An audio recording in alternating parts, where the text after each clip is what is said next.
আসসালামু আলাইকুম গাইস, আমি আছি বাংলাদেশের সবথেকে বড় একটি কুশিরের খেতে এবং এই কুশিরের আমরা আর একটা নাম জানি, সেটা হলো আখ।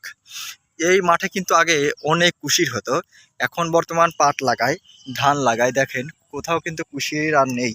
এই জায়গায় কিন্তু এখন বর্তমান এটুকুই কুশির আছে, তাছাড়া কিন্তু কোথাও কিন্তু কুশির নাই। তো আমি আপনাদের একটা কথাই বলি যে এই মাঠে সব কিছুই ফলে, যেমন ধান বলেন, গম বলেন, পাট বলেন, পেঁয়াজ বলেন, ভুট্টা বলেন, বাদাম বলেন, কুশির থেকে শুরু করে মানে যাবতীয় সব কিছুই এই জায়গা হয়।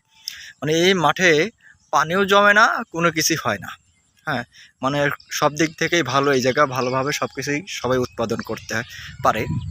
তো আমি আপনাদের একটা জিনিস দেখাই যে আমার এই পিছনে দেখেন বড় একটি মাঠ, এই মাঠে কিন্তু ঘাস লাগানো আছে, আবার পাটের ক্ষেতও আছে।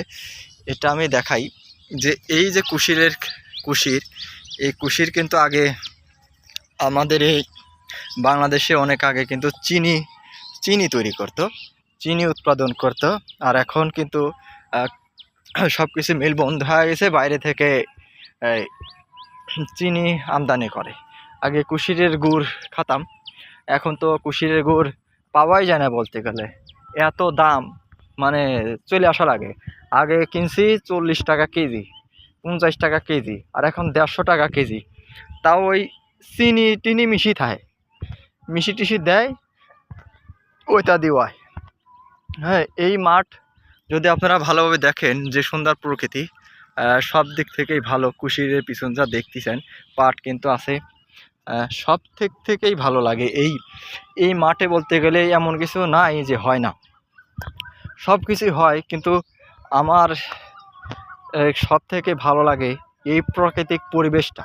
শহরে আমার কোথাও ভালো লাগে না।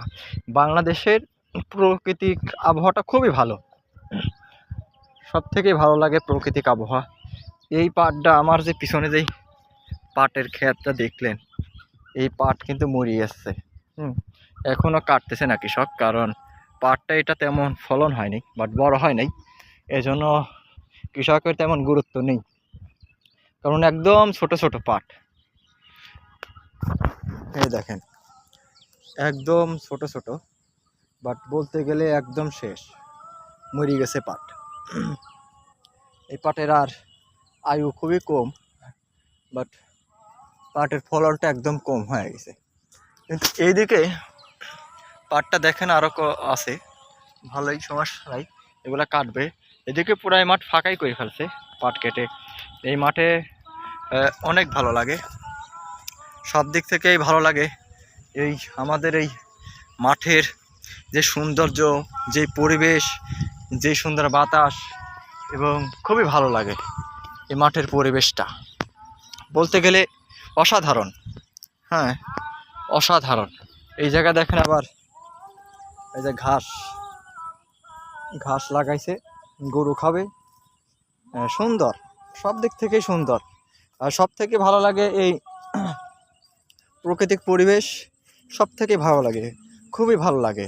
কারণ এই প্রাকৃতিক পরিবেশটা মানুষকে অনেক আনন্দময় করে, এবং প্রাকৃতিক পরিবেশটা সৌন্দর্য, এবং মানুষ চলাফেরা করে, সব কিছুই ভালো লাগে। হ্যাঁ, আসলে কি বলবো, মাঠের যে পরিবেশটা দেখুন খুবই সুন্দর, খুবই ভালো লাগে। আশা করছি সবাই বুঝতে পারছেন, সবাই ভালো থাকবে।